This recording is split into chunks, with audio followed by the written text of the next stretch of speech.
Ikaze kuri wowe ukurikiye Haguma Fashion TV, ndagusuhuje amahoro y'Imana abane nawe. Niba utarakora subscribe ndagusaba kubanza gukora subscribe kugira ngo ujye ubona modeli zose nshya dushyizeho hano kandi zigezweho.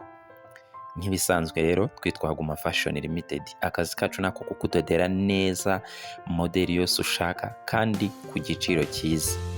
Aho waba uri hose ku isi turabikudodera tukabikoherereza bikakugeraho mu minsi ine gusa. Nimero yacu ngiyo hasi, waduhamagara niba uri mu Rwanda cyangwa ukatwandikira kuri WhatsApp.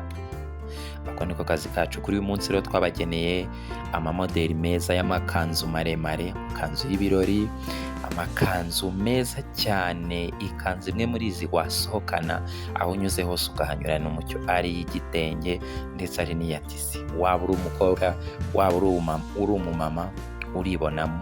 Ikikora icyo ukwiriye no kumenya, turabahanga mu kukudodera neza kandi ku giciro cyiza. Dukorera mu isoko rya Nyarugenge. Twandikire nimero ngiyo hasi cyangwa uduhamagare.